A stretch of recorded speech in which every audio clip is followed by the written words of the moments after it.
Hi, this is Synthchaser from synthchaser.com, and today we're going to be servicing a Rhodes Chroma dual foot switch pedal. I actually have two of them here from various Rhodes Chromas that I've owned and restored over the years. Today we're going to be focusing on this one here. They're both the same pedal assembly, just that someone's cut this off to make it a little more manageable. I don't know why you'd want this very long rubber mat and metal panel there, but this is how it came originally. So I'll set this one aside. So this is the one that we're going to be looking at today, and these are really heavy-duty foot switches, and these are brass pedals. They got a nice stiffness to them. What we're going to be doing with this is we're going to be cleaning it up, but also I had peeled it off, but there was some duct tape on this connector, and as you can see, the wire is exposed here, and there's sticky duct tape mess there. Also, the little insulating rings on the tip. Let me zoom in.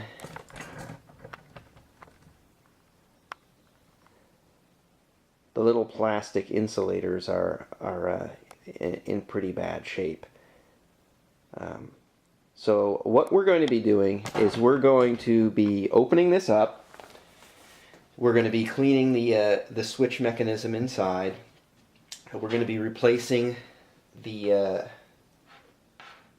connector here, and we're going to be cleaning it up outside as well, polishing the metal pedals and getting it ready to go. Before we crack it open and get started, let's take a look at how it works. It's basically just a switch, and it uses a standard TRS 1/4-inch phone jack here,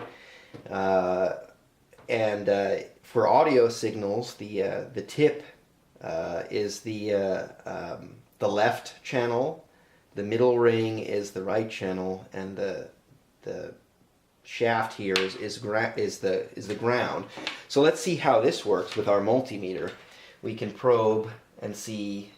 So I've got the meter here on between the what would be the left and the ground of an audio signal, and I've got a very high resistance in the mega ohm range, and I push the left pedal and the resistance drops down to 100 ohms. So now if I move the lead of the multimeter to the middle ring, again I have here on the order of 10 mega ohms resistance, and I push the right pedal and resistance drops down again to the order of 100 ohms. So it's a lot like an audio signal. So this is the ground, the tip is the left, and the middle ring is the right. So let's pop this open and see what we've got going on inside. So it looks like we've got some screws here on each side. So 4 screws, and we should be able to get the top cover off.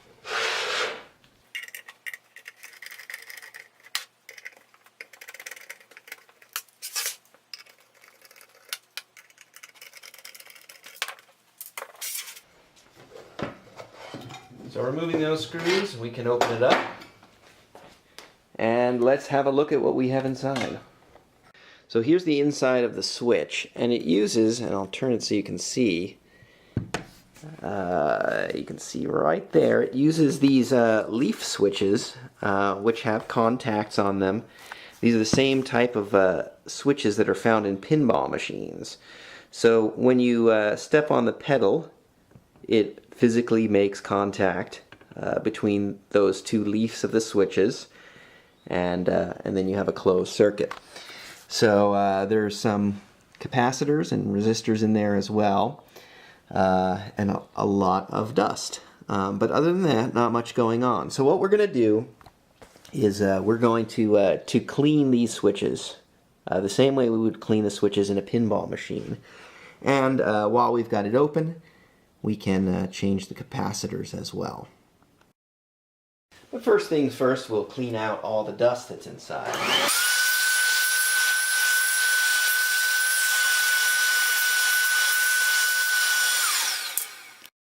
For my next item of business, I'm going to change the capacitors that are in there.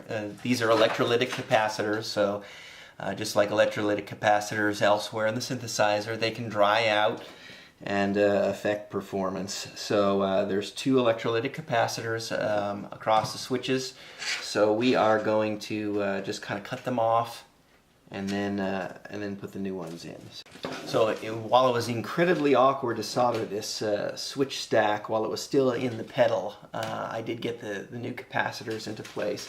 And now we can turn our attention to the cord.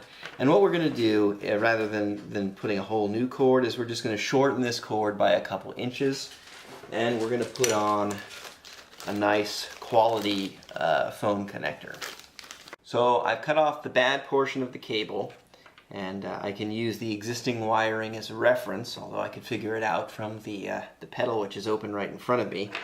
And I'm going to put on this quality new connector. And so what I'm going to do is I'm going to strip the wire back some, I'm going to tin it, and I'll solder the wires in the same configuration as on the old connector. The next thing that I'm going to do is I'm going to clean the switch contacts. As I mentioned that they're leaf switches like in a pinball machine, and I'm clean them the same way. You have a little strip of emery board, and put it here between the switch leaves, and then press the switch and pull the emery board out.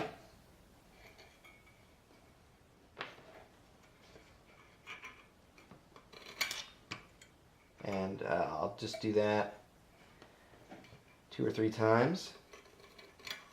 You don't need to take much of the material off. You can see that there's some dark stuff there on the emery board. And this is just cleaning the switch contacts so it makes a good connection every time.